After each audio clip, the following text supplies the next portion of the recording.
You walk into an empty room and your hand moves before your mind does. Phone out, thumb scrolling, you didn't decide to do it. You just couldn't stand the quiet. Most people can't. Nope. This feels like a personal habit. A bad one, maybe. Something to do with willpower, or attention spans, or too much social media. But the real answer is far stranger. Your discomfort with silence isn't a flaw in you. It's a setting that was installed long before phones existed, long before language, maybe even before your species had a name for itself. Start with a simple experiment. In 2014, psychologist Timothy Wilson and his colleagues at the University of Virginia asked people to sit alone in a bare room for 15 minutes. No phone, no book, no task, just their own thoughts. Sounds easy, right? It wasn't. Many participants rated the experience as unpleasant. Some rated it as more unpleasant than physical pain. In a later version of the study, people were given the option to give themselves a mild electric shock during that quiet time. A real shock, one they had already said beforehand they would pay money to avoid. A surprising number of them chose the shock anyway, not because they enjoyed pain, because they couldn't tolerate the alternative. Think about that for a second. Given a choice between hurting themselves and simply sitting with their own mind, a measurable portion of people picked the pain. Why would a brain do that? To answer that, you have to go back. Not to your last meeting or your last scroll session. Back tens of thousands of years to a version of you crouched at the edge of a savanna, listening. For nearly the entire history of your species, silence didn't mean rest. Silence meant something had stopped. Don't move. Insects stop singing when a predator is near. Birds stop calling when something dangerous moves through the grass. To an early human ear, a sudden quiet wasn't peaceful. It was a warning.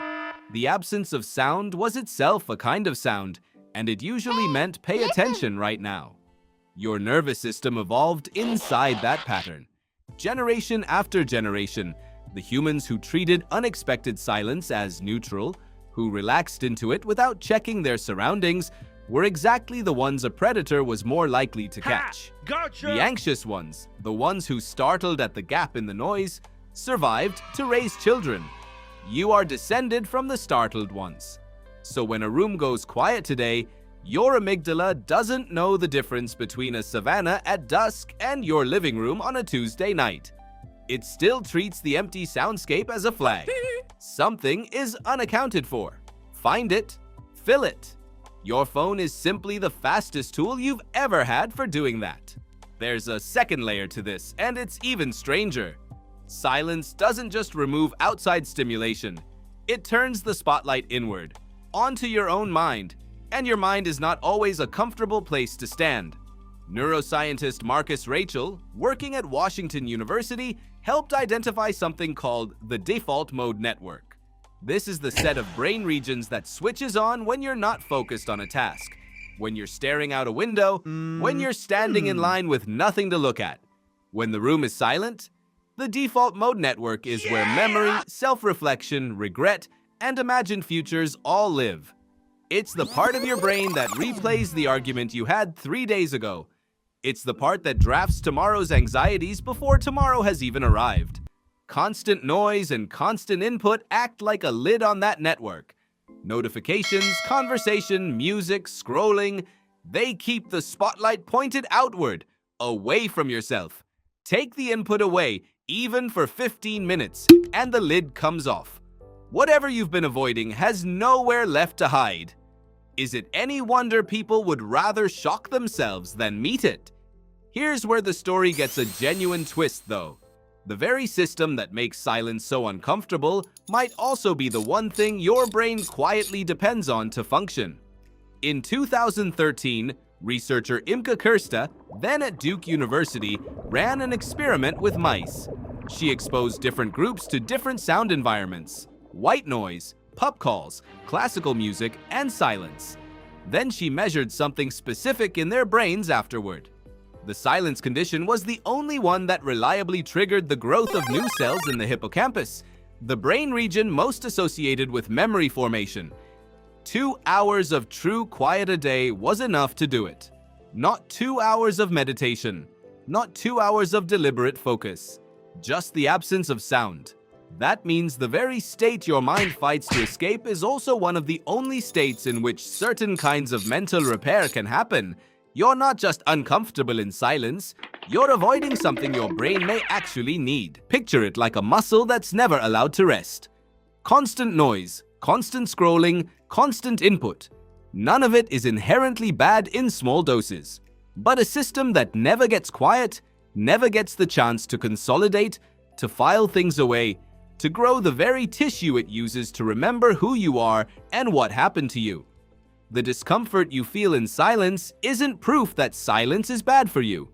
It might be proof of how unfamiliar it has become. Modern life has made this worse in a very specific way. Your ancestors experienced plenty of quiet, long walks, long nights, hours of repetitive work with nothing to listen to but their own footsteps. Silence was woven through daily life, in small, frequent doses, the way sleep is. You, on the other hand, can go from the moment you wake up to the moment you fall asleep without a single unfilled minute.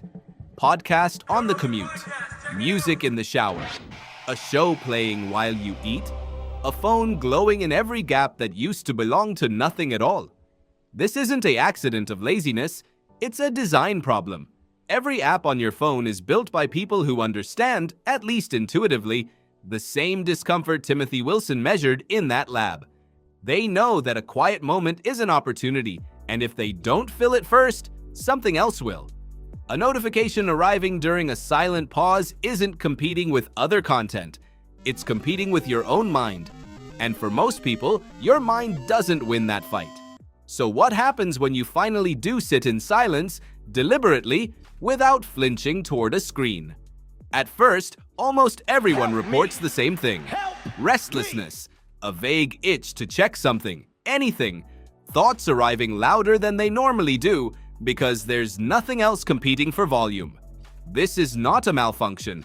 This is the lid coming off the default mode network, exactly as it's supposed to.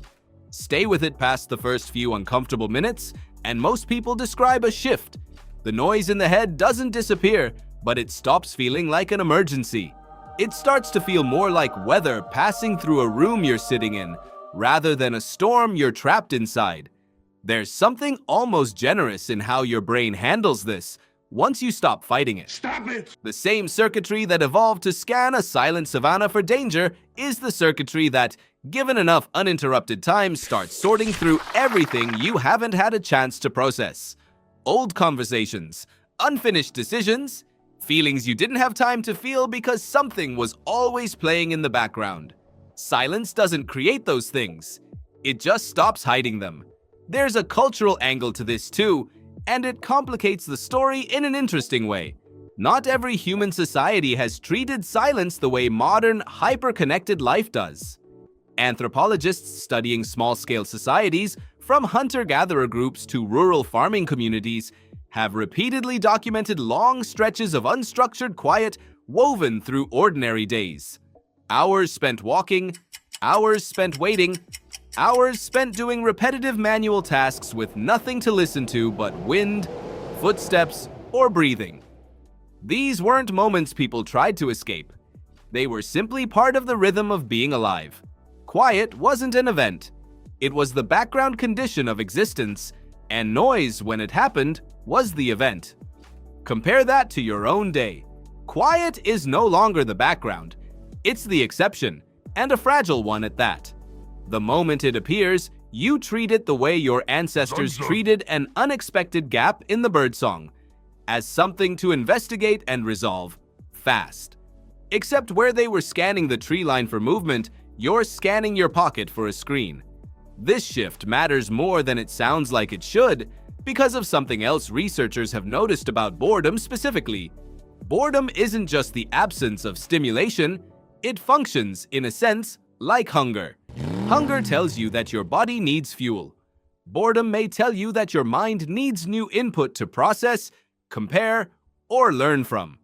In evolutionary terms, a brain that felt nothing when unstimulated would have little reason to explore, forage in new territory, or notice opportunity. Restlessness in silence may have once pushed your ancestors to get up and look around, to find the next useful thing in the environment, rather than sit still and waste daylight. That restlessness still lives in you. The problem is that today, the easiest way to relieve it has nothing to do with exploration. It's a screen already in your hand, requiring no effort and offering an endless, frictionless stream of novelty. The ancient itch is the same. The scratch has changed completely, and not for the better. This also explains something that puzzles a lot of people about their own relationship with rest. You can come home exhausted after a long day, lie down, and still reach for your phone instead of simply closing your eyes. It isn't really about tiredness. Your body may be worn out while your default mode network is still starved of the quiet stretch it needs to do its filing.